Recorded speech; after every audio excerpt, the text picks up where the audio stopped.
ready? It's the Roundtable with me, Robert Bannon. Well, hey. Happy Thursday, everybody. It's the Roundtable. I'm Robert Bannon. It's so nice to have you here on this May 25th as it's finally getting warm, as we're finally getting into the spring, as we're finally getting to the end of the school year. I hope you're all doing well. I have a lot to talk to you about. I hope you're having a great day.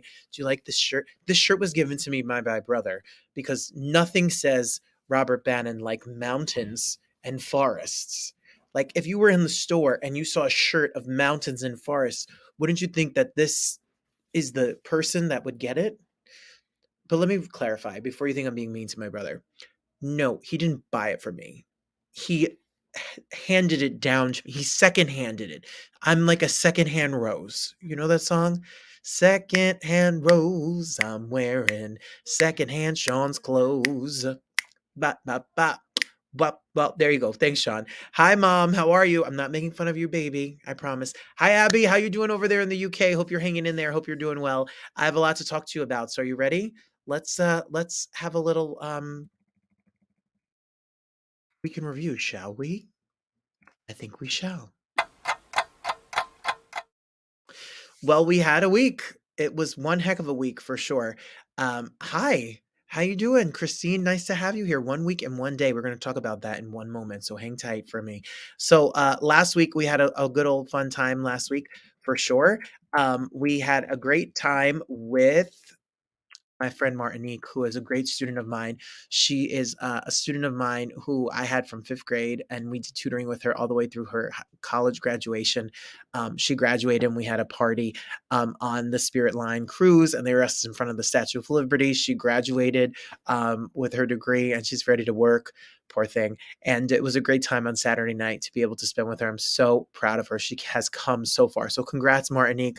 Yay. And then on Friday, that was Saturday. On Friday, me and my mom were out and about to see Two Funny Mamas live with our friend Sherry Shepard, friend to the show. You know us, we love a Diet Coke and a popcorn moment, right, Mom?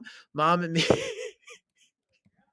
we had our popcorn ready, and we were ready, and we had a good old time with ourselves to see Sherry and Kim Whitley. Kim Whitley is a mess. I don't know if it was appropriate for parents, but it was definitely a good time. Hi, Marie. How are you, friend? It was definitely a good time. And if you're just tuning in, because a bunch of you just got here, this shirt was given to me by my brother. It is very Army man. It's very Grizzly Adams. And it's very Butch of me. And you didn't miss much. You just missed that we went to see Sherry Shepard and Martinique graduated. Okay, I think that's what we got. That's what we got for that. All right, next on the agenda of the day. So it was a great weekend. It was a very great weekend. And then I'll tell you more about what I did the rest of the week another time. But we had fun. Fun week. Come back next week. I'll tell you all about it. And should we shameless plug? Because I have a lot to plug. We have a lot to plug. Let's do it. Because I'm shameless. Well, yes, shameless plug fans. 1 week and a day. 1 week and a day. 1 week and a day, New York City. Get yourselves ready because I'm flying in and we are going to have a party. Pride is coming. And yes, I will be in New York City on June 2nd. I will be singing the national anthem for the New York, New Jersey Gotham women's soccer team. I'll be at Pride in Englewood with Margaret Josephs. I'll be in Detroit. I'll be in Boonton Pride. I'll be at the Broadway Lecture Series with Eden Espinosa. I'll be in Pompton Lakes Pride. I'll be the national anthem of the Red Bulls Pride. I will be in Richfield Pride. I will be every Pride, plus it's Greenwich Film Festival, plus the Roundtable continues. So June is a bonkers. Hi, Reva Thomas. Hey, friend. Miles is going to London. How about that? So it's going to be a bonkers month for sure. So hang tight for real. Reva, are you coming to my show? Reva, I have a show on June 2nd at 9:30, and there's a virtual ticket too. Pop! It's going to be June 2nd at 9:30 at 54 Below in New York City. You could use Bannon 5 for $5 off, but listen, don't tell anyone I told you this. Monday, all tickets for 54 Below. All tickets at 54 Below on Monday will be 40% off. So every show at 54 Below on Monday will be 40% off with a code. The code is, hold your hat, and I know some of you bought your tickets, and I'm sorry, and this is their idea, not mine.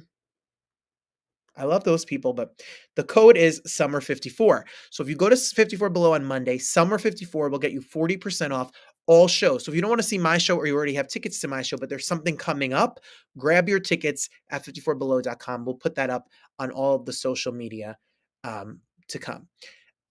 I'm going to be in Richfield Park in July. I'm going to be doing a concert in July. Hold on. Summer54, get a ticket. And it's limited to how many tickets there are. And I'll post it. I'm going to be in Richfield Park on July 26th in the park. July 26th. But you got to go on a Monday, Reva. Monday. Use that code, Summer54. Monday. Okay. Secondly, the guests that are coming, we finally have them announced. Can I tell you a little bit about them? Are you in a rush? Firstly, the one and only Evita Loca.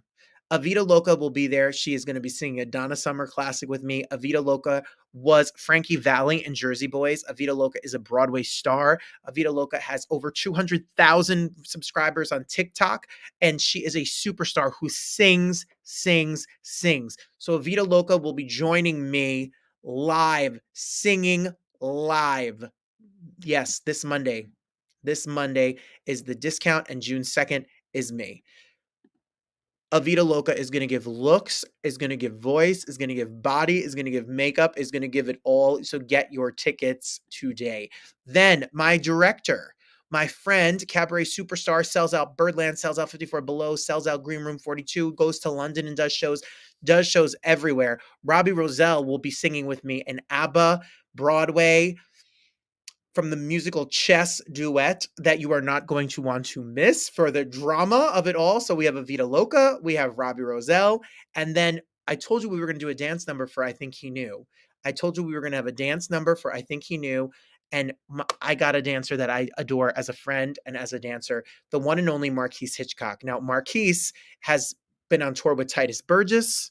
Marquise has been in the Lion King tour. Marquise has been in the Radio City Christmas show. Marquise has been dancing on Pose, and Marquise will be dancing on stage June 2nd. So go to 54below.com, use the code Summer54 on Monday, get your last tickets because there's only like 30 tickets left and we're sold out. We're over 100 tickets sold. So grab them. Join me. I can't wait. And and then we have a Broadway lecture series coming up as well. Coming up as in June 17th with Eden Espinosa, and all this stuff is going on. So we have a lot. Yeah, Eden Espinosa, June 17th at 2 o'clock. The time may change, so hold tight, but that's coming up. You want to see a little today? I was rehearsing. We have 5-piece band, 2 backup singers, 3 special guests, my music director, Yas Fukuoka, who's a music director for The Stars, and I rehearsed this Madonna classic. Take a peek at a little sneak peek of what you can see next week. Of me, borderline, feels like I'm going to lose my mind. You just keep on pushing my love over the borderline.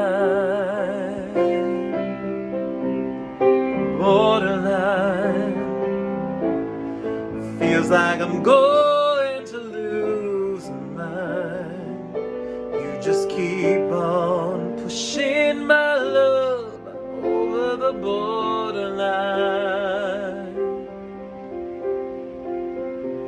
Keep pushing me, keep pushing me, keep pushing my love. There you have it. A little sneak peek of the Madonna. Every song is a diva anthem, top to bottom. Celine, Patti LaBelle, Whitney Houston, Mariah Carey, Lady Gaga, Beyonce, Madonna. It's just a full-blown party. So I can't wait to see you there. And if you're not going to be in New York on June 2nd, I'll be around this country. Make sure you stop by and say hey, because we have a party for you all. Just like, comment, share, and subscribe this channel, and we'll keep it party posted. Yeah. So while we're promoting things, can we talk about next week? Next week, the Roundtable kicks off Pride. with Kaylin Allen and Angelica Ross live here. Kaylin Allen from The Ellen Show and from television and from his YouTube videos and the Food Network. He's hosted a million things on the Food Network. And then Angelica Ross of American Horror Story and Pose has a new single. So we kick off Pride in style with two superstars. So don't miss it next Thursday, kicking off Pride right here, June 1st at 7 o'clock Eastern, 4 o'clock Pacific for a special Pride Month of the Roundtable with you. And since I couldn't get the Memorial Day pass without giving you something fun and exciting to talk about this weekend, look for us up on the computer, paging all teachers. Eddie B is here. He runs the Teachers Only TikTok page, and he's a trip, and he's so funny. And I will be talking to him this weekend, and we'll have a bonus episode. He's on tour, and he's going to be in Jersey next month, so we had to have him here. Plus, Tony-nominated lighting designer Lap Choo Choo is going to be here. Choo Choo is here doing Camelot right now in Lincoln Center, and then director Nick J. Brown, who's got a new show called Is My Microphone On? Sometimes we're trying to get everyone in before Pride. So people have projects and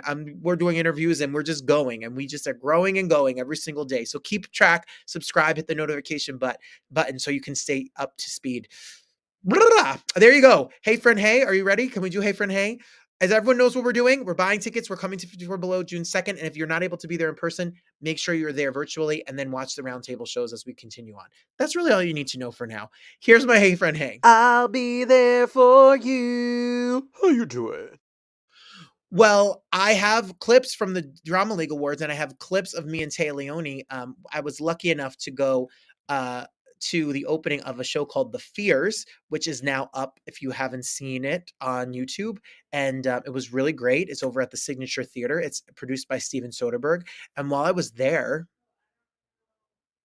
Téa Leoni and her man, who was also from Madam Secretary and the voice of Superman, Tim Daly, popped over. And I had read before I interviewed them that they were from Jersey. Take a peek at what happened. I love when I saw it. Englewood, New Jersey. I'm from Richfield Park, New Jersey. We're like neighbors. The John Hamm Center for the Arts was where my first show. Hi, Tim. Hi, how are you? How are you? I love that. I love when I saw it. Jersey. Jersey is here. Well, it's such a pleasure to see you both. You both are actors, and you're about to see something pretty fantastic. Have you seen it? Wait. I saw it on Sunday. Oh, you did? Oh, yes. It's going to make you think. It's going to give you a moment. Wait, are we going to laugh at all? You're going to laugh. Oh, God, Okay, good. We've been seeing some We really need a little laughter. deep stuff. Oh, and it's a I'm, little- you know. Okay, you're going to No, laugh. deep is good, but I just need to laugh a little. When people see you, Ah. do they jog? Because I think of you and I don't want to jog. Left? Left. And when I see you, I want to talk like Superman. Oh, geez. Not so fast, Luthor. See? Oh, you got it. We did A it. lot of people can't get him to do it. Enjoy That was good. tonight. Thank you for all the work you guys do. Oh. You both are so wonderful. Thank you. How cute are they? And she says, go New Jersey. But yeah, he's the voice. He was in Wings, and then he went on to be the voice of Superman in the animated series, and then he was on Madam Secretary with her. Now they're together. So thank you, Téa. Thank you, Tim. And I say laugh jogging because if you saw Spanglish, she's Adam Sandler's wife, and that's it. And then I went to the Drama League Awards the day after that, and it's an hour-long video that's now on the YouTube channel. It's got like 3,000 views already. So if you haven't seen it, make sure you check it out on the YouTube channel. Here's a clip, which is of everyone that we spoke to at the Drama League Awards, including Jessica Chastain and Josh Groban. The show is a brilliant. And we close June 10th. June 10th, so you only have a little bit of time. It's an honor. Thank you. Our song is "If You Look Back Down on 99 Years." Seriously? of a one. So he's in Detroit right now. 99 years like that. Oh, he's gonna die. This guy is awesome, by the way. No, I know, Oak is he's awesome. better. You know, it's one of the honors of my life to do this show. It's one of the most special pieces of theater in the American musical theater How's it canon. been to be a part of such a classic piece? It's been amazing. I feel so grateful and so honored that I get to tell this story. It was such an unbelievable joy, I have to I never tell you. lost that passion. I never lost that drive. I always had in the back of my mind, if this is something that you want to do, you go My for good it. Judy, how you doing? My good Judy, as we say.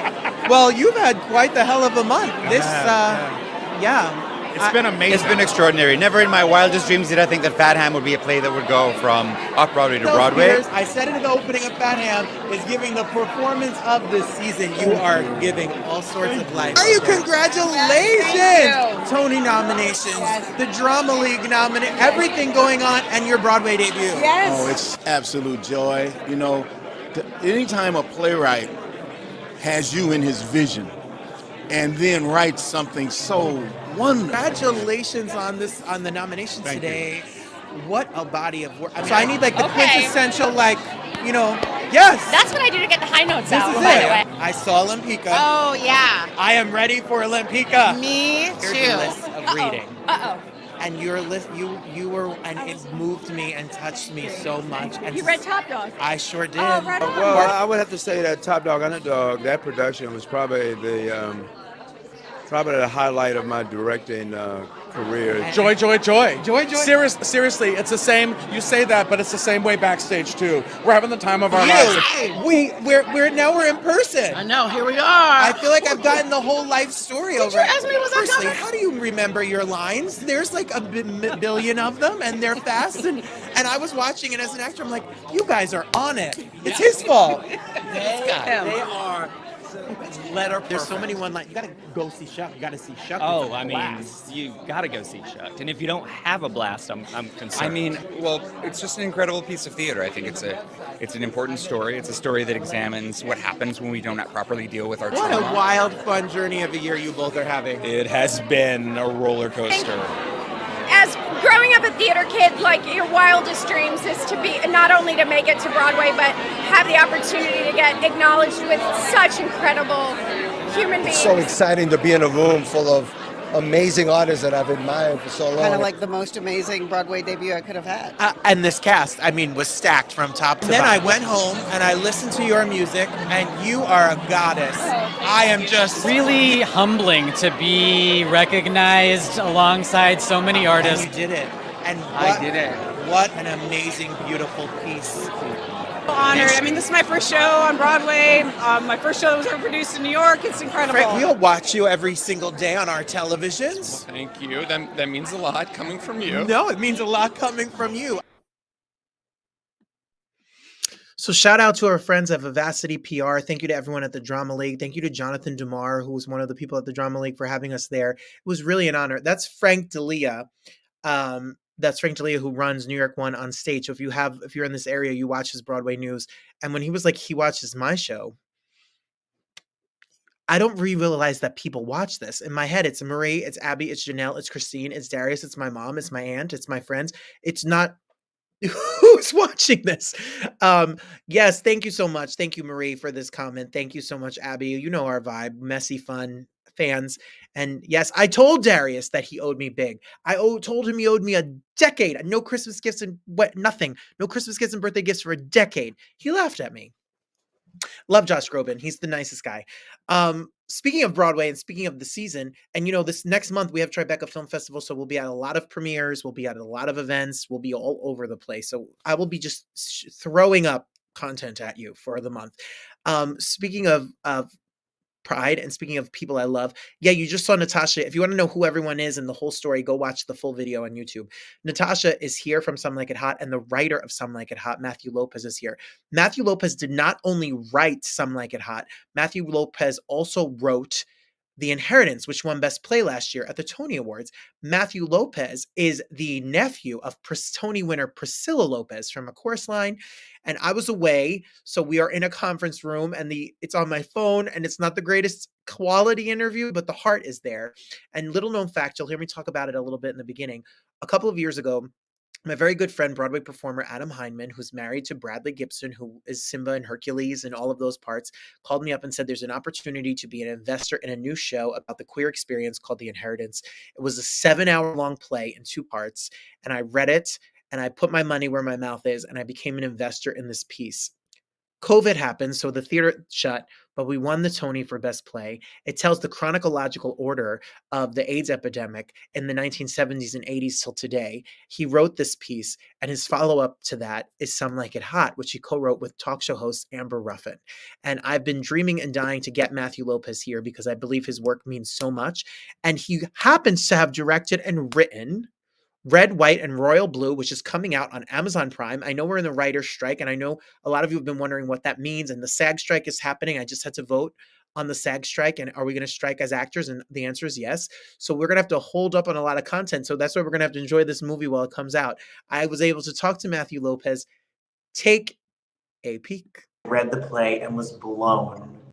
All right, so a couple years ago, a really good friend of mine who is an amazing artist called me up and said there was a play called The Inheritance, and he was one of the producers, and he asked me if I wanted to be a part of his producing team and investing team, and I read the play and was blown away. And it was my first foray into working a little bit on Broadway in this way, and I've been really such a fan of Matthew Lopez ever since, and I'm so excited that he is here. I am so excited that he is here to talk about Some Like It Hot, his new movie that's coming out, and all the amazing things that he's doing.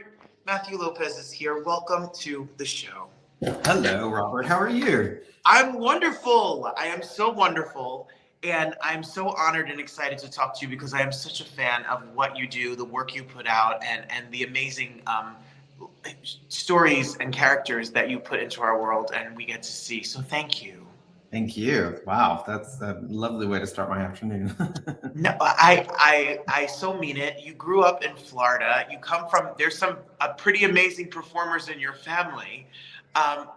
Yes, there are. My dad is really great at community theater.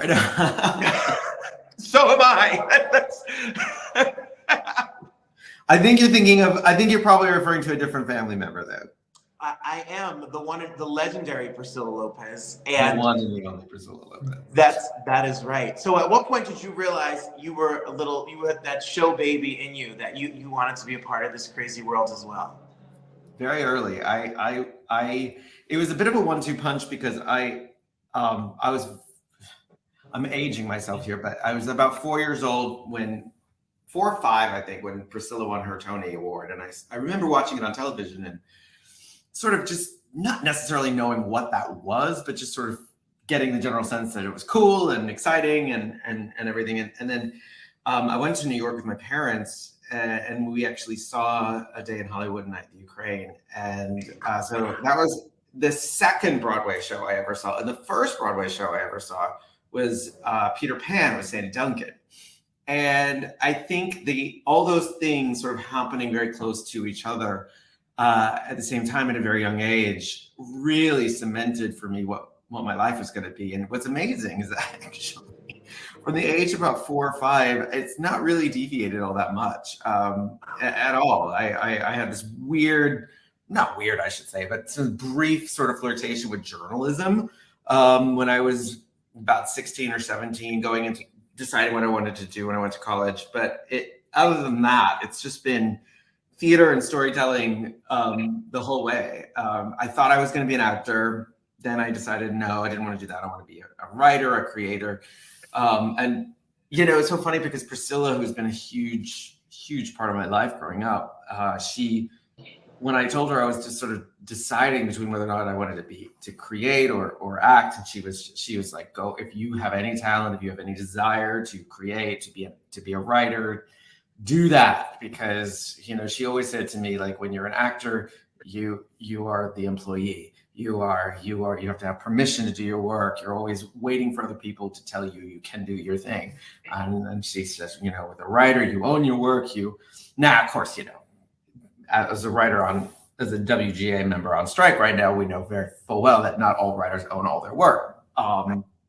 But the spirit of what she said, especially when it comes to the theater, was absolutely true. And so that was I think the final nudge. I think if she had said to me, no, you know what you really should do is you should go into dental, go to dental school and become a dental hygienist. I may have done that. She was very influential on a lot of my decisions when I was younger. Well, if I go back and you start writing, one of your first shows that I had heard about is this show right here. Oh my God. And actually with video, well, not video, but with photos and and everything. This is very Well, I have to do something on the beach while I'm out here, and I can't sit still. So what? Putting together a full piece of writing and sitting down and that cursor blinking on that document page and getting started. How did you formulate a style and decide to start crafting writing? At what age did you put together your first? Is a short play? Was it what was the first? I don't necessarily know if I have even yet articulated my style. I just sort of write in response to the stimuli that are at hand on that particular day. Whipping Man started actually as a short play. It began as just some sort of I think like an exercise to sort of see if I could write and do something. And I started showing it to people, and they really liked it, and they were really responding to it very positively. Sorry, I have to stay hydrated. And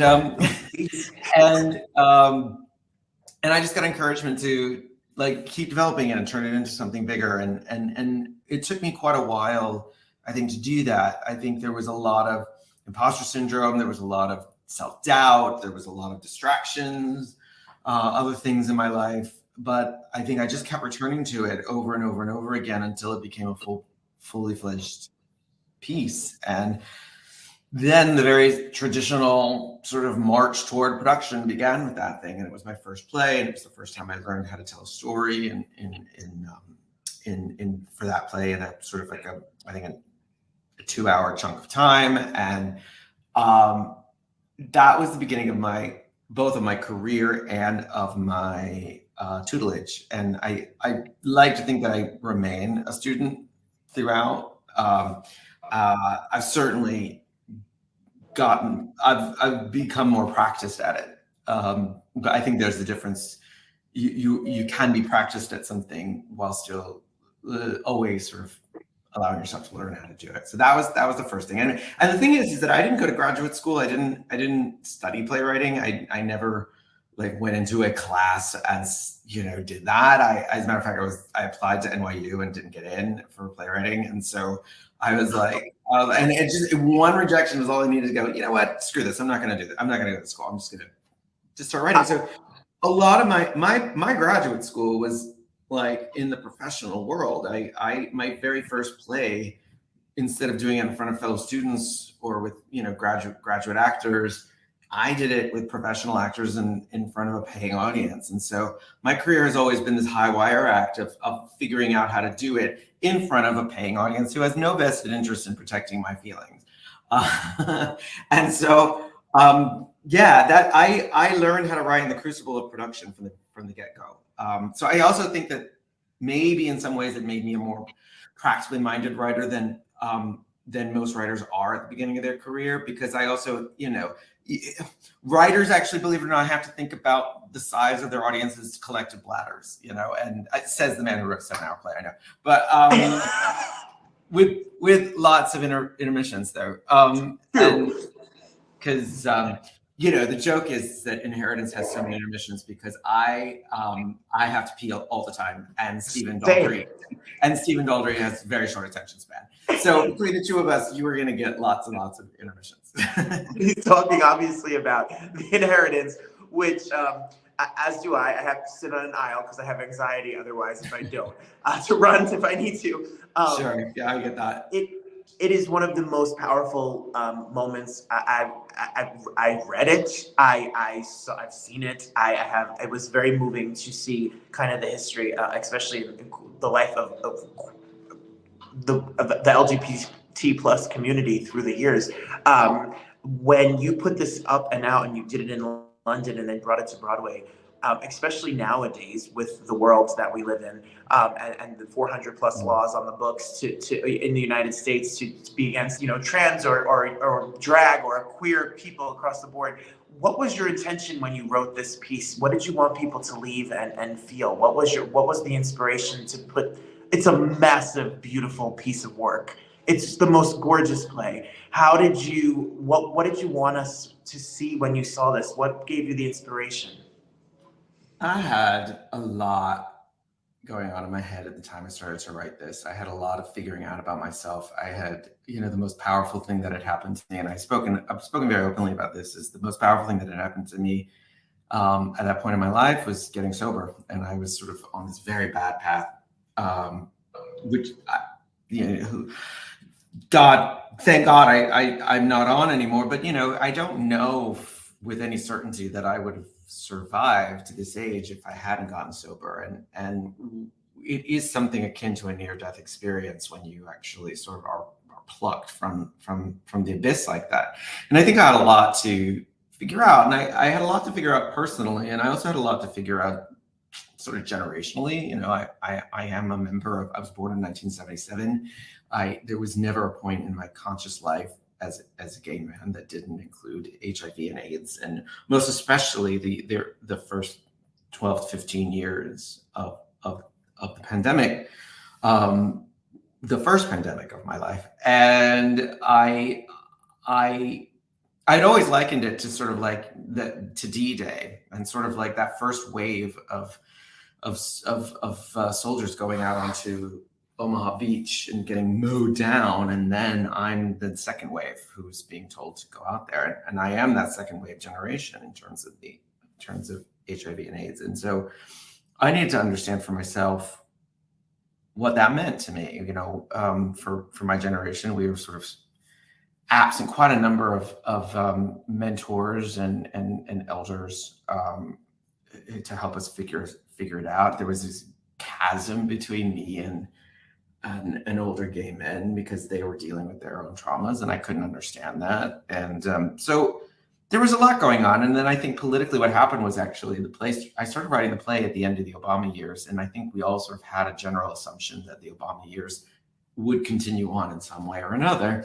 And in the midst of writing the play, Donald Trump got elected. And I remember a few days after the election in 2016, getting on the phone with Stephen Daldry, and he says, well, of course, you're going to have to start from scratch. You're going to have to rewrite the whole thing.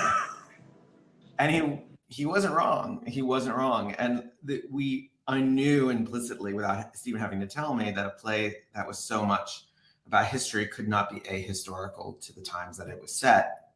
And so I had to go back and rewrite the play and reframe the play within the calamity of Trump's election. So those are all things. To answer the question of what I hope people take away from it, I was just trying to get through that experience alive. I really was just, I wanted to sort of not be torn to pieces. That was my first goal. I generally don't like to sort of set goals for what my audience reacts. That's very manipulative.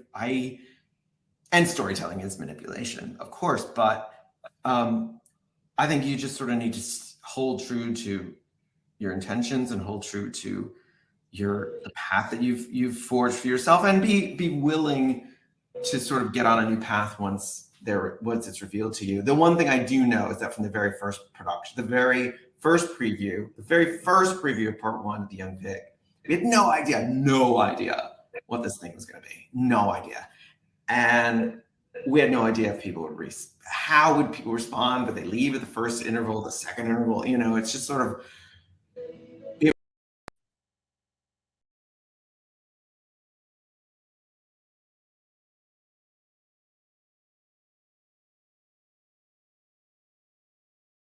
because we never did any public readings of the play. We never invited people to sit in and watch anything.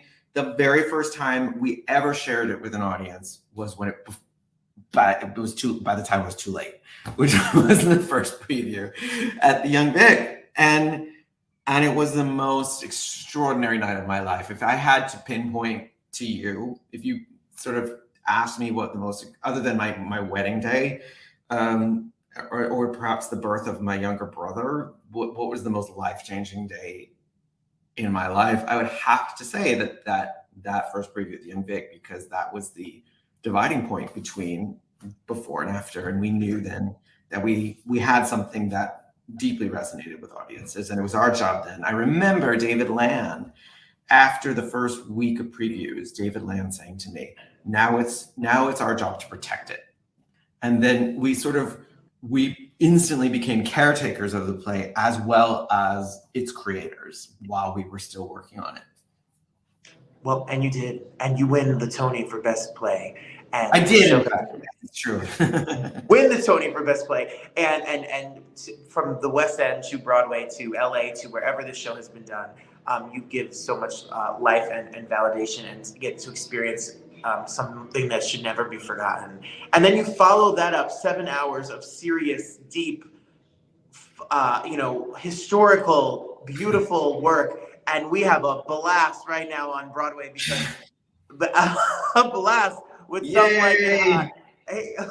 And Tony nominations around, and a giant hit that is just joy and a good old-fashioned fun musical with a twist to make it as modern. What was it like, you and Amber Ruffin, which I can only imagine is a ball of fun together?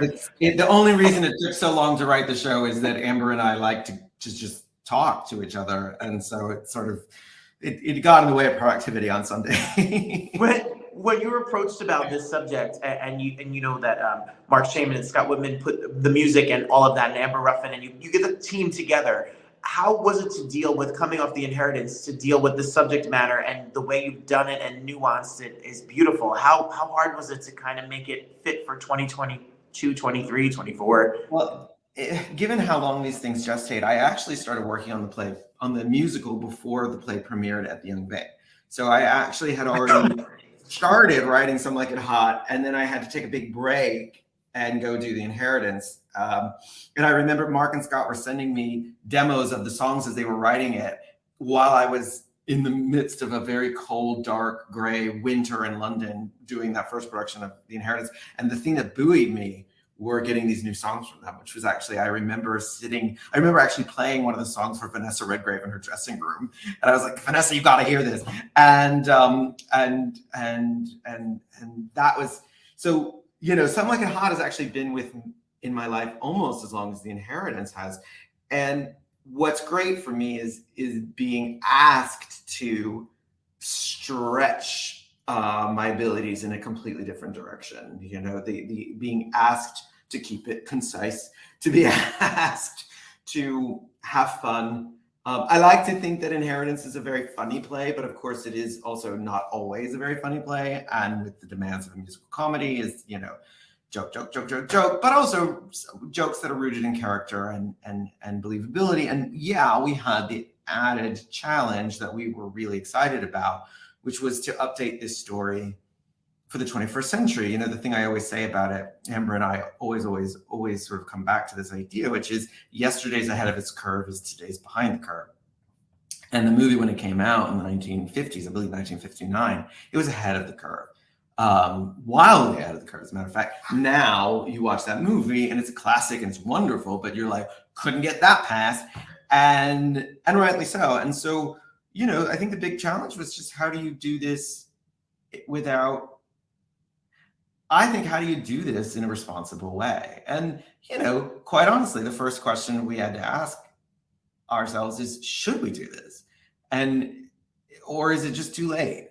And once we all sat down and really decided what this thing could be, once we realized what this thing could be, and that thing hinged most especially on Daphne and also on Sugar, once we understood that this could be a show for the 21st century set in the 20th century, once we understood that we could deliver we could present to ourselves the challenge of delivering an old-fashioned musical comedy with all of the bells and whistles therein, but do it in a way that made everybody feel welcome, everybody have a seat at the table, everybody have a big portion of the meal. The other thing that, I think that it was very important to us, and I think one of the things that I'm very proud that we've done in the show is to sort of proven that you can have characters in a musical who are gender nonconforming, who are the teller of jokes, not the butt of them. And that for me, that was always the reason to do the show. Can we take this thing that used to be about aren't men in dresses funny? And can we turn that into a celebration of all the different ways in which people express themselves through gender, through all the multitude of expressions of self and of love and of community and of family. And so that for us was the great desire of it. And I think that, I think we had an uphill battle at the beginning just with the title. The title, I think a lot of people assumed they knew what they were getting. And we just needed to hold firm to the idea that we knew what we were giving them. And what we were giving them is different from what they were expecting. And I think, again, I will say, first preview on Broadway. We had done a workshop that was, a year ago that was sort of like, it was sort of presented in a very minimalist way. The show wasn't done. It wasn't, all that stuff. It was a work in progress. I remember leaving the Shubert Theater after the first preview. I think it was November 1st of last year. And I was actually with Elizabeth Williamson, who was my dramaturg on The Inheritance, who also dramaturged Some Like It Hot.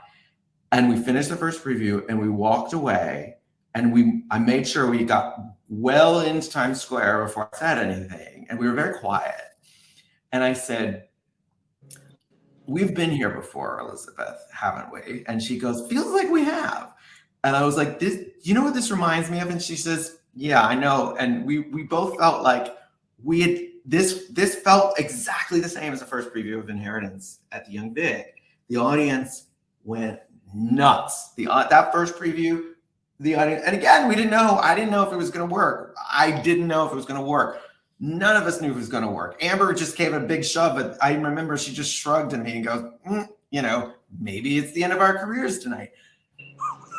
And that was exciting. That was really exciting to sort of like present it finally to an audience with the same love that we created it and rehearsed it and put it up on the stage with, and it was received in kind. And that for me, that felt like a full circle moment for these two projects that I had spent the last nearly decade of my life working on. Inheritance and Some Like It Hot have been the two theatrical endeavors of the last decade of my life. And it feels really good that they're out in the world now, and it also feels really good that they were largely received with the love that was put into them. Well, they are both just top. For me, I watched Some Like It Hot, and by the end, especially Daphne's story and arc, by the end you fall to pieces. It's just beautiful. It's just a beautiful, fun tap dance, sing along, clap, Broadway. The other thing I have to say, because it's just words on a page until it's given to actors. Our cast is really, really why it works.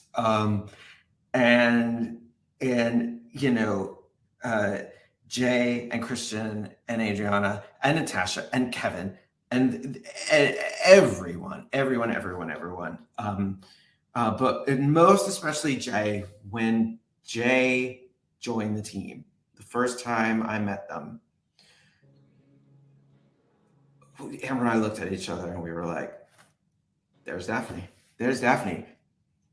I'm not kidding. The day Jay showed up, half our work was suddenly done for us. And we were no longer leading the charge. We were following Jay.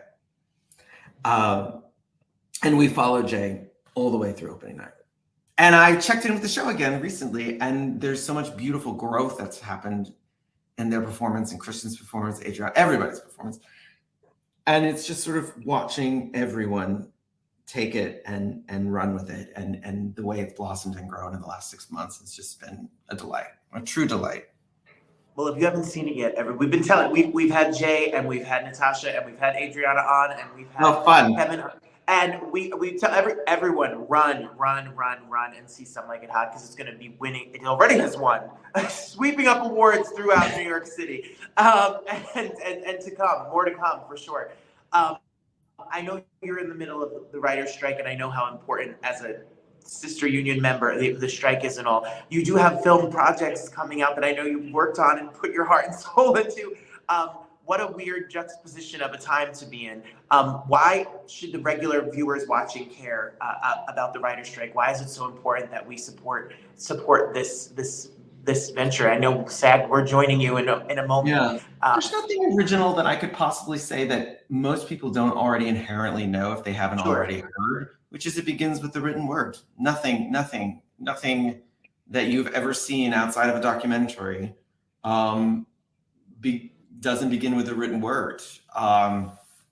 It is as simple as that. And the shrinking of Hollywood down to sort of corporate boardrooms and it has come at the expense of not just creativity, but creators and creatives. No one is suggesting that we aren't the luckiest people in the world to be able to do what we do. No one is suggesting that we aren't acutely aware of how lucky we are, how privileged we are to get to work and to get to create. That said, being grateful for the opportunities is not the same thing as being taken advantage of. It's not the same thing. It's why you have a union, because let's face it, if artists didn't have unions, they would really, the reason artists have unions is because we'd all do it for free. Except for we all shouldn't do it for free. And it seems as though recently the assumption has been we're going to be doing it for as close to free as possible. And, you know, there will always be the desire. The economy's 101. The way to make a dollar is to only spend a nickel, not a dime. But that comes at the expense of output. That comes at the expense of creativity, and that comes. That absolutely defies what we understand about who are the most vitally important parts of any creative process. And so this writer strike is important because Hollywood is not the same as it was 20 years ago or 15 years ago, not the same as it was 40 years ago. And one of the things that most of these prior strikes never really achieved in its outcome is really looking ahead at the next contract negotiation in 15 years or however many years. And I think what is so important about this is that it is one of the most forward-looking efforts to get a fair deal out of Hollywood for writers, eventually for directors and for actors, all the way down the line. Yeah, I mean, look, I'm not on the negotiating committee. You can get a much more coherent argument for it from somebody else. There is nothing. I mean, we ain't asking for green M&Ms in the bowls we are asking for vital things that are going to protect not just us as people who want to earn a fair living for their work. It's also going to protect the things you see in the future. It's going to protect your, I speak to the viewers at home, it's going to protect your ability to be entertained in the future. If you like what you see on television, if you think Succession is having the greatest season of television since the last season of Breaking Bad, that's because somebody wrote it. And it's a lot because a lot of friggin' playwrights wrote it, you know, Lucy Preble and Will Aubrey. And so there is a flow to all of this. It oftentimes starts in the theater and then it flows to, and look, the other thing I can bring it back to theater, is the way most playwrights earn a living is by writing on television. And the reason why you can get a new Lucy Preble play is because she's gone and done a few seasons of Succession and afforded the ability to work for peanuts in the theater. Look, we'll all work for peanuts in the theater because we really love that. But we shouldn't have to work for peanuts in film and television. Absolutely. And no, I can tell you this, no robot, no AI machine, no nothing is going to be able to write the way that Matthew can write and make us feel. The other thing, you know, it's a weird thing to think about. The last thing to think about is because AI is a huge part of this, about of the attempt at negotiating before the strike. The one thing that, with the rise of AI, which the Writers Guild is very smartly acknowledging is inevitable. It's not like we're saying, no, let's stick our head in the sand. we're saying, let's get way out ahead of this thing, like we tried to do with streaming 15 years ago. Right. Theater is one of the few things that I can think of that AI can't do. And so that, that for me as a theater maker is also incredibly heartening, bringing it back to the beginning of our conversation. That to me is so handmade, so human made, so on a daily basis remade over and over and over again, that my hope is that that may be one of the few things that AI can touch. I don't know if AI can put up a Broadway musical 8 times a week. They'll try, but I suspect they'll fail. You're right. Look, if humans fail on a regular basis at it, what hope do machines have? If you are watching right now, make sure you stay up to all things Matthew Lopez. There's films and projects up down the line, and I'm sure. Oh, and I should say my movie's coming out on August 11th on Amazon Prime. Red, White, and Royal Blue. Hey, I can't. My fingers are all in the camera. There it is. Red, White, and Royal Blue. August 11th. I adapted and directed it, and we have an amazing cast. And it's just Uma Thurman and plays the President of the United States. If that ain't enough, Stephen Fry plays the King of England. And if that ain't enough, Taylor Zakar Perez and Nicholas Galitzine are the dreamiest duo that we have seen on screen in a very long time. I was going to say, could you have found a better looking cast of people? No, I promise you, we could not. Well, look for Amazon. It's very, very irritating how good looking these two are. But more than good looking, they're really wonderful. They're really both wonderful in the film. Well, and I'm very proud. I'm very proud of the work they do, and I'm excited to start showing this movie to people. Matthew, you're pretty great and wonderful at what you do as well, and we're going to be rooting and cheering and following along and watching. And thank you for all the joy and reflection you show in your work and all of us. So it's such an honor to talk to you. I am such a fan, and I will see you on a red carpet and an award show. I'll see you somewhere out and about and celebrate all that's to come. Thank you very much. I really appreciate it. There you have it. Matthew Lopez, Tony-winning playwright, writing great plays like Some Like It Hot. And since we're running late, let's get right to it. Speaking of Some Like It Hot, Sweet Sue, Tony-nominated superstar Natasha Yvette Williams is here. She's such light, sunshine, and happiness. Don't miss a moment. Yes. See, Christine, this is for you. Let's go. Here's the Sweet Sue, who opens up the show Some Like It Hot, is nominated for a Tony, and she's freaking amazing. I've been telling you that everyone needs to run over and see Some Like It Hot. I had the most fun. It was the best time I've had in the theater. And we have had Mark and Scott, and we have had Jay, and we've had Adriana, and we have had Kevin. And all I've said to everyone that's behind the scenes is from the second Natasha walks on that stage and starts to sing to open the show, she is a superstar. And you have seen her in Waitress and Color Purple and Porgy and Bess and Chicago and Tina, but you have not seen her like this. And I am so proud when I was watching the Tony nominations and all the nominations that have been gone on. The Outer Critics Awards this show has swept up the other day. She is a superstar, and she is here. Tony nominee Natasha Yvette Williams is here. Hey, Tony nominee. You are a Tony nominee. Yep. You sure are. You are sure. Some Like It Hot is playing right now. Right now. Come. Schubert Theater. Come. Come to the Schubert Theater. Get your tickets. It's a joyous, fun. It's a good time. You can get tickets right now at somelikeithotmusical.com. So, Natasha, this is what I read about you. Okay. And maybe I'm wrong. Maybe. You're from Rochester, New York? I was born in Rochester, New York. Okay. But we moved in like 3 months because of the snow. And you started singing at like 3 years old? 3 years old at my tiny tot choir at church.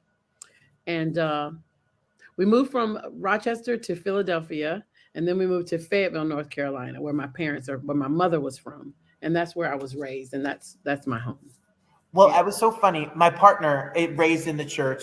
Parents are pastors. And when he sings, he sings the soprano part, the bass part, the tenor part, and flip-flop parts, and all the parts. And I'm like, oh, my church was not like that.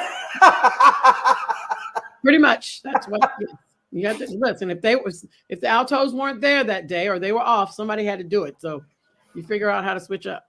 At what point, age and stage, did you say that music and specifically theater was where you felt like you were called to be as a part of your career and job?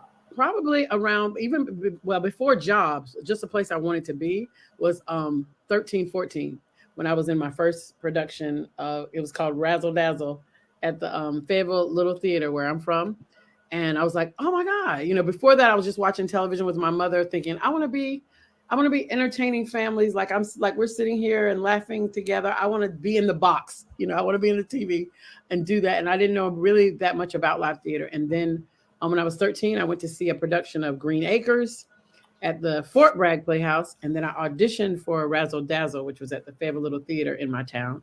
And I was cast, and it was like a fashion show extravagance. I was a Supreme. I was all these different people singing, and I was the voice of Michael Jackson. They had a little boy on stage dancing, and I was like singing. He was lip singing to my voice, and it was just a magical experience for me. And I thought, this is it. But still, no idea that this was like a real live job thing. I was just like, okay, this is just an advanced church production. And we're just doing this for the people that in the community that want to come. I had no idea that I could like make a living as an actor, and a theater actor. And so then I went to college. I was majoring in math and theater arts. I finally majored in theater arts like the second year, so that because oh my God, this is a real thing. And I was auditioning for the plays. I was spending all the time over there. My math was suffering. And I was like, hey, let's get this thing on the, let's do this thing for real. So that's what I did. And what was it like to leave home and move and start to work and be the touring life and then the New York life? Was it a big adjustment? Was it just? Everything was just joy. It was fun. I mean, even the bus and truck stuff that everybody's, you don't want to do that. No, I was having a ball the whole time. I was just able to share my gifts and travel. I could see the country, sometimes see other countries. It was great. Now, mind you, not that I wasn't ever tired or I didn't miss home or I didn't miss family and all that kind of stuff, but the fact that when that curtain went up and I was on that stage and able to share and give and receive, that was everything to me. And it still is. It still very much is everything to me. Well, you walk on a stage and open your mouth and you just, in all humility, stop this show's dead. There is a beautiful presence, even before hearing it, that you just exude. You own that. It is you. Thank you. And it is so much fun to see. Yay. Thank you. That's the goal. That's great. I'm glad we're having the same experience because it is so much fun to do. And when that curtain rises and that audience cheers and we're just there going on this journey together, exchanging energy and revealing things about ourselves and others, it's just a wonderful time. Having a little before we get back to Some Like It Hot, Broadway debut, A Night with Janis Joplin. You were singing Aretha Franklin. You then go on to Porgy and Bess, which here, I mean, if you talk about no, Janis wasn't my debut. Now, The Color Purple. The Color Purple. My apologies. That's right. That's right. Color Purple was my debut. Sophia. You know what? I'm as Sophia, but I was like the second year. I was the first replacement for Sophia. That is the year the Tonys had a first replacement category for a little bit. Like when I booked the show, I was eligible for a Tony as the first in that first replacement category. Yes. But by the time the Tonys rolled around, they had done away with the category. So I have been literally chasing this Tony nomination since 2005. Well, once you're Tony nominated, no one can ever take that away now. That lives forever now. Oh my God. And I had the privilege of seeing you in with your diner costume on and being there as a part of Waitress. And then you have done the work. And when you come out in Waitress and sing those songs and steal the show, But then I remember reading the review for you and Tina, and you bring the house down in that first act. I mean, you come in with all that emotional life. What a moment. And then I've seen you do this show as well. And I love. Yes, that was the first after the pandemic. Yes. Yeah. Mm-hmm. Fun cast. Douglas Lyons is so brilliant and fun. And what a great night of theater. Yes. When you get these roles and you book these jobs and you and your team and you pick and choose and audition and go on, then you get a chance to come in for Some Like It Hot. What was it like in the process? How many times did you get called in? What was it like to get the job? What was it like before they even said yes? I got the notice or the audition notice to audition for Some Like It Hot while I was in Chicken and Biscuits. And everything up until that point had been tapes. You know, we sent in tapes, and it was also taped. Another cast member, Camille, read lines with me, and we taped it. I sent it in, and I was like, "This seems fun." I revisited the movie, and I thought, because I don't remember, because I saw the movie and loved the movie, but didn't remember much about Sweet Sue, and because she's not in the movie that much, so I was like, "Oh, but I got 4 songs here. I got 3 scenes. They've clearly changed the role for the movie." So I got really excited about that and sent in my tape. Then they called me in for an in-person audition. It was my first in-person audition since the pandemic. And it was a callback. And I think I just had one callback. And I might have had a session because they wanted to see me scat and jazz and do things like that. Mark and Scott were in the room for that callback. So I think I just went in one more time. And they had been working with the show, you know, since before the pandemic, had done a couple of workshops, and they basically knew about what they wanted. And they were just like, "Can you do this? Can you do that? Okay, we think she's it. Let's go." So that was it. It was pretty painless. They were lovely. It was like visiting with old friends in the room. It was great. Just a good fit.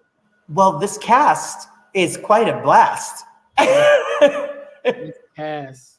And they are dancing their way up and down, left and right on the Broadway. I'm dancing too, like crazy. You sure are. Ever. You are singing and dancing and costume changes. And look at some of these pictures. Look at this, giving all this life out here. Costumes. Look at these costumes. I feel so pretty. I feel like I'm in West Side Story. I feel pretty. No, the costumes are great. The cast is incredible. Our creative team has just been very intentional about everything they've done with this show in terms of down to the casting. We are, you know, close. Everybody is wonderful. We're having a great time together, and everybody wants to come to work. And I just think that shows up on stage. I really think that shows up on stage. It's great. It does. You leave with joy and a smile. Can you tell you have had a lot of wonderful people who have come to see the show, but can you tell us a little bit about what it was like when this happened? What happened when producer legend extraordinaire Miss Mariah Carey strolled into the Some Like It Hot? I think if we could have peed on ourselves, you know. Basically, it was just so. I mean, we hear her. She does the pre-show announcement. You know, we hear her voice every night. We know she's a producer. We know eventually she's going to get here. Blah blah blah. All of that. But they didn't tell us. It was a surprise. And she walked on the stage. I mean, we like Mariah Carey, so we all just like screaming, "Ah!" And it was, I don't know. It's like indescribable. There's all these songs, you know, these ways to describe such. You can't only do it if you sing, you know, because I'm a musical theater person. But it was uncontainable joy. And then she like came on and she stopped and she sort of and I was like, "Oh my God, it's Mariah Carey, y'all! It's Mariah Carey!" And it's not even Christmas, but it was Christmas that day. You know what I mean? It was just Miss Christmas is in the building. Yes, it was Christmas. And she literally walks on stage. Watch the video. Go to YouTube. She walks on stage and she says, "And I don't even know what to do." And she just gives you this hug, and it is such a beautiful, beautiful moment. You've had a lot of milestones with this. You celebrated your 100th performance of the show. Here you all are. Yeah. Look at that picture. That's great. The Tony nominations rolled in for so many of the creative and cast of the show, as well as nominated for Best New Musical, Best Musical. And like I said, you swept up the Outer Critic Awards and all that's been going on. But when I was reading the playbill, can you tell us a little bit at the end of your bio? It's not just about the Broadway shows and the tours. You've dedicated this performance to people and that have worked and done this in the past. Can you tell us a little bit what has inspired you and what made you put that in there? The night we entered the theater, we rehearsed in a studio prior to, but the first day in the theater, I found out that my first director, other than at church, Bo Thorpe from the Fayetteville Little, well, it was Fayetteville Little Theater when I started, but by the time we ended, it's called the Cape Fear Regional Theater. She passed away that day. I think the night before I got a call that she was feeling kind of low and it wouldn't be long. And I thought, wow. And I had named my wig. My wig is named Bo. I've named her Bo. I wanted to dedicate the performance to her because I know that I was in a show during the pandemic in Wilmington and North Carolina, and she came to Wilmington and I don't know, she was just always been very supportive. And she was a Broadway actress back in the day. And she came and started this theater and was just so supportive and instrumental in my career in pushing me to do this.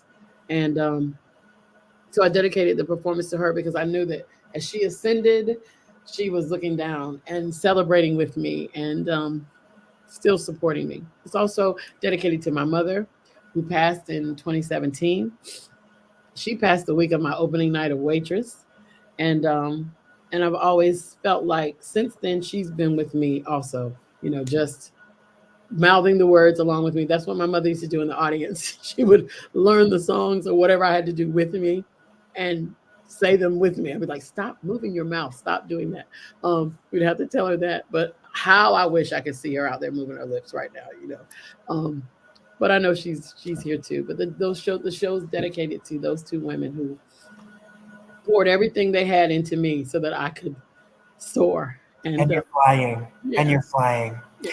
And I didn't even know you. And I left and I was like, I'm here. I stand this. This is it.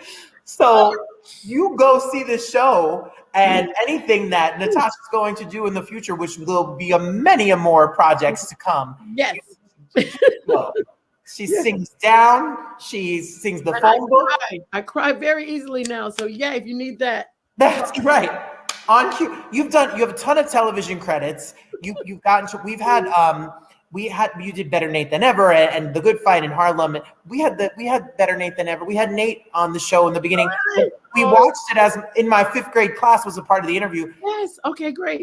Those moments are things that you're inspiring the next generation. You must look out in the audience or you go out the stage door. You see that little person that wants to be on that stage that tells you, I'm in musical theater class. I take singing lessons.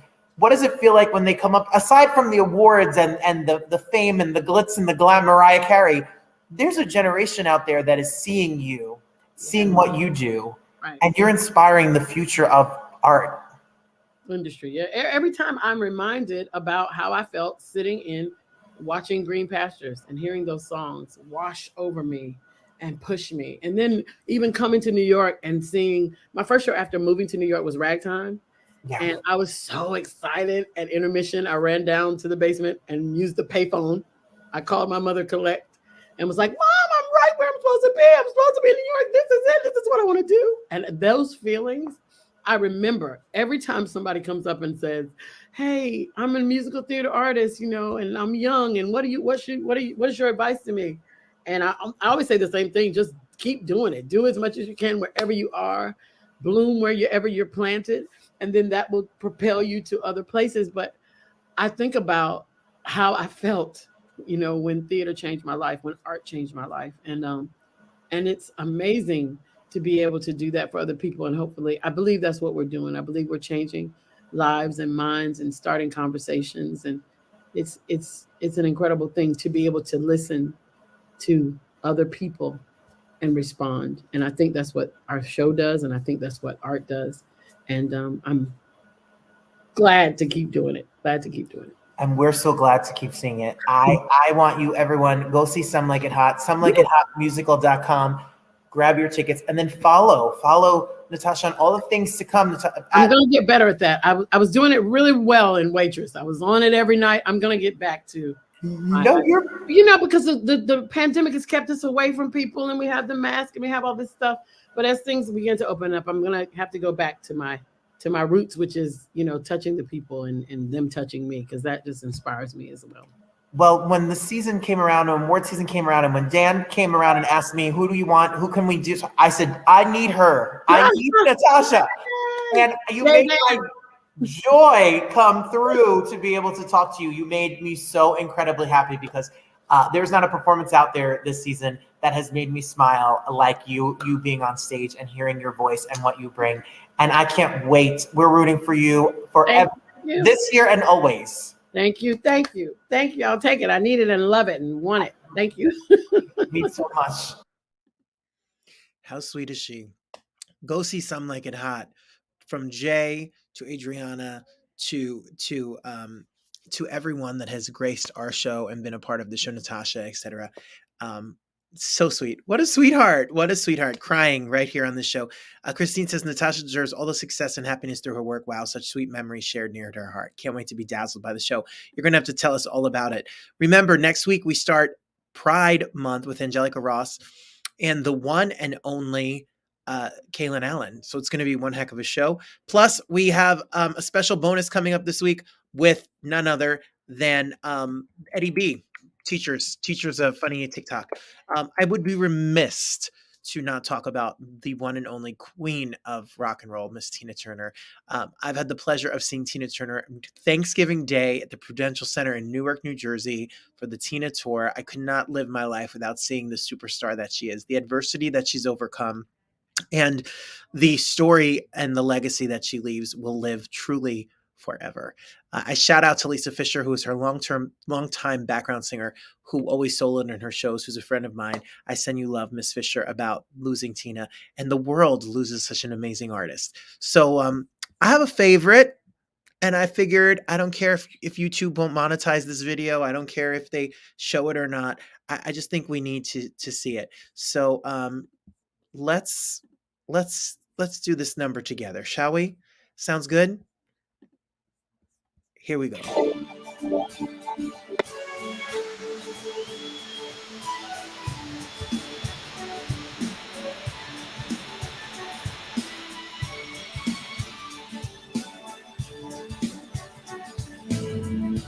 There's a pale moon in the sky, the kind you make your wish you know.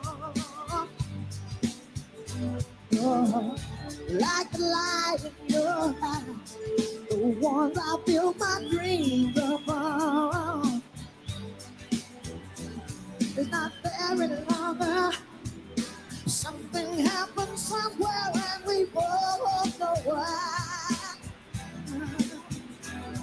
But men get stronger, we must stop pretending. I can't live this life. I don't care who's wrong or right. I don't really want to fight no more. Two birds talking well. Let's sleep on it tonight. I don't really want to fight no more. This is time for letting go.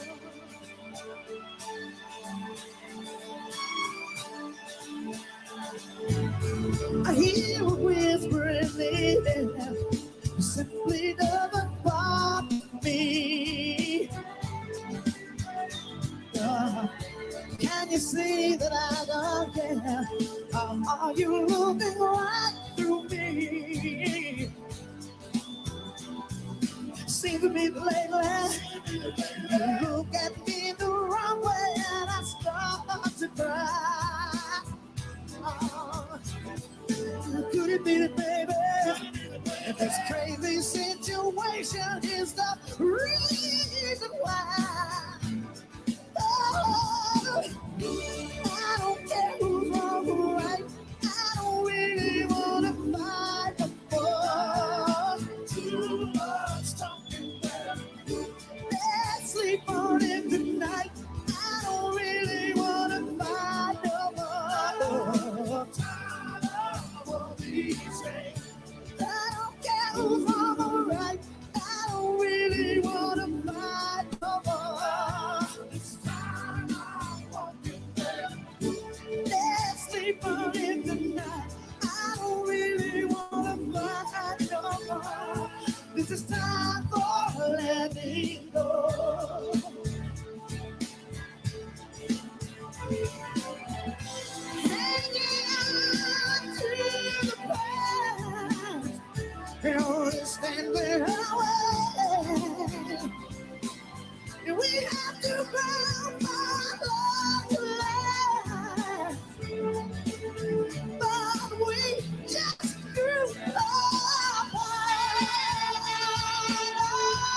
sleep on it tonight.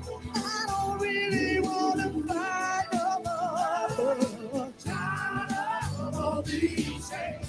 Now girls, I'm alright. I don't really want to fight no more. Too much, baby. So let's sleep on it tonight. I don't really want to fight no more. It's just time for letting go.